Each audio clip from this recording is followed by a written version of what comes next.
Hi everyone, this is Alex. I hope everyone's doing well and is staying safe. This is your EMBS 1800 tutorial. In lieu of in-person tutorials, we're going to be doing online tutorials. So in this audio recording, we're going to go through the library, researching on the library and what you'll need for your assignment 7. You'll need at least 3 secondary sources. So we talked about this in class. This means these are probably academic sources, scholarly journals or articles, and a great place to start to find these is to go to the York Library. So I'm just going to take you through looking up a couple things on the York Library and tell you what resources are available to you. So first things first, you can join me on www.library.yorku.ca/web/. And you'll arrive at the kind of online platform here where you have lots of options. So we'll quickly go through them. First of all, if you're starting to begin the research process, the first thing you might want to do is scroll down and you'll see the column or the row Research and Learn, and then you're going to click on Research Guides. So just click on that. You'll see here that it's all organized by different subjects. So this is one option that you could do for yourself. If you're looking for something in environmental studies, you would obviously click Earth and Environmental Studies, and then it has 5 options from there to specify even more. Perhaps you're doing something that has to do with the environment, but also has to do with the economy. So you might want to find sources from both this Earth and Environmental Studies section, but you also might want to find some sources from business and economics. It's a great way to begin an interdisciplinary research process. So if that has to do with your the subject that you're looking into, that might be a good way to make sure that you're getting these 2 kind of lenses into your subject matter. So let's go ahead and click Environmental Studies. Once you're on the Environmental Studies page, you'll see a bunch of options here. The first one says Getting Started and Background Information. You have dictionaries and encyclopedias. That's a really great way to get some basic kind of definitions of the subject. If you feel like you're new to the field, I would start there. It'll give you really basic background information, and that's kind of something that you want to do when you're kind of introducing yourself. You get to see what options are out there, what people have thought about. It's kind of a good place to start. The country, area, and quick resources. This offers statistics and data. It's kind of if you're looking for a quick fact, that's a great place to begin. Next, you'll go down, you'll see the Omni All-in-One Search, which is actually on the library homepage now. I'll take you through that in 1 second, but we'll keep going through the options here. Next, you'll see journal articles and newspaper articles. This is also something great to click on because if you know that you're specifically looking for scholarly articles, I think this is a really great place to begin. Other research, you have data and statistics, thesis and dissertations. These are sometimes unpublished PhD students' papers, things like that.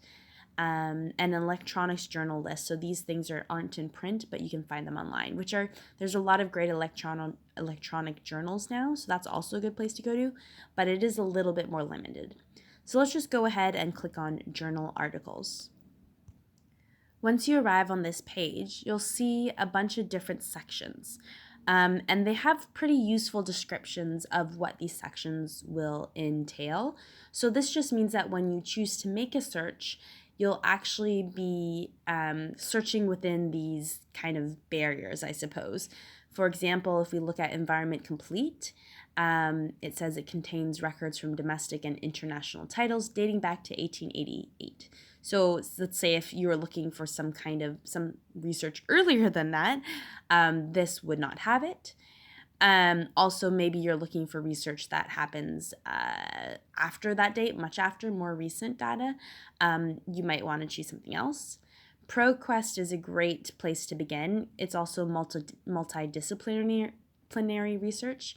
So in this way, you're going to get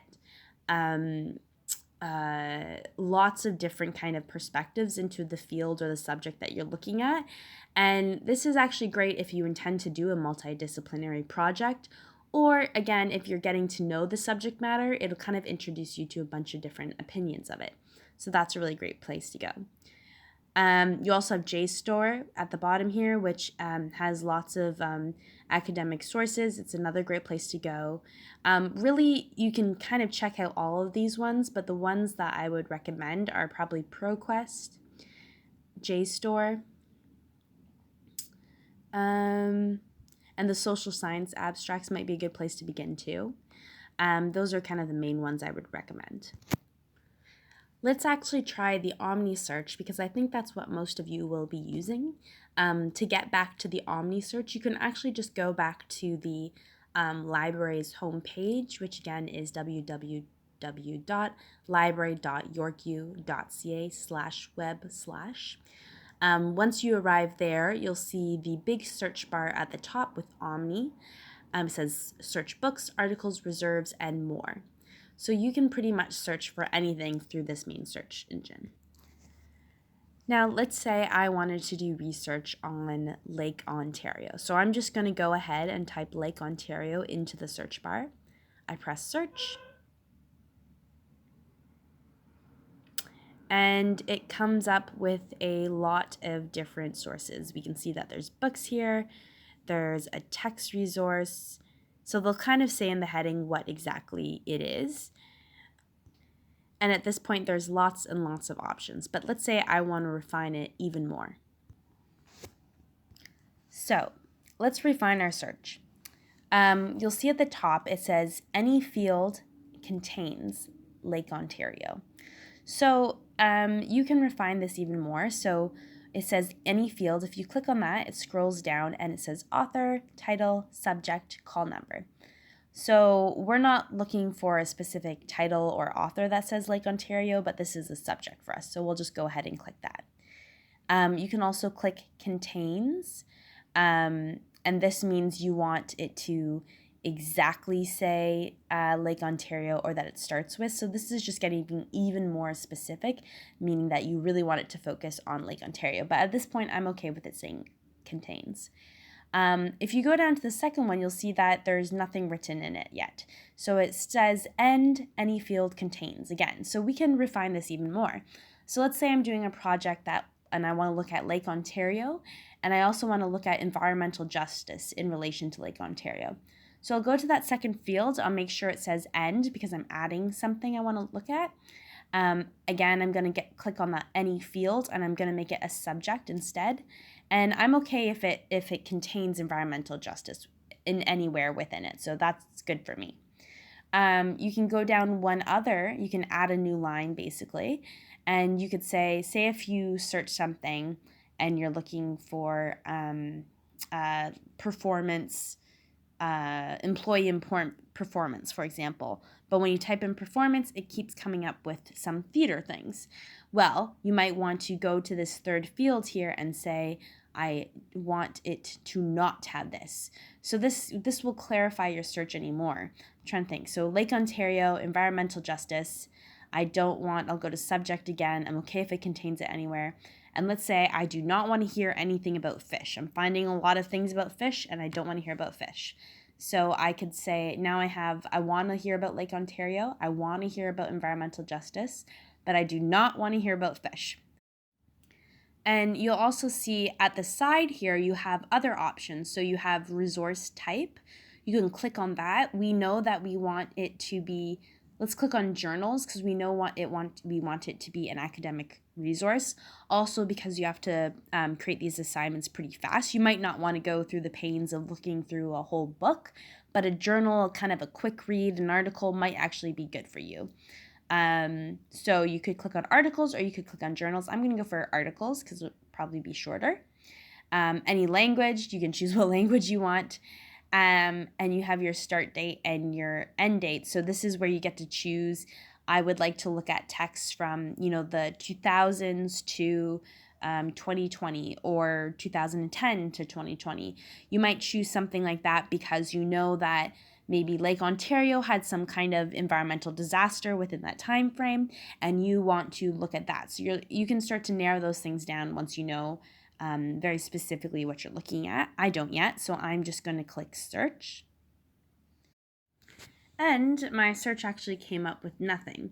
So this might happen. This means that maybe you're being too specific. Maybe Ontario is too specific a location so far, so I might just put lake, and maybe I'll put justice, and let's see what happens. Great, so now I have quite a few more options. So now what you want to do is begin looking through these options and figuring out what best serves your research that you're doing. And you can look at titles. Usually if you click on them, you'll have a little bit greater idea of what they're about. And that's the best way to do it. You can also, because obviously you might not be going to the library, you can also choose to make sure that these sources are only online for yourself. So those are some other options you can add. I hope that you found this helpful for your library searches. If you have any questions at all during the research process, or you can't find any good sources for what you want to look at, please contact me. I'm happy to help you find something. And yeah, thanks again.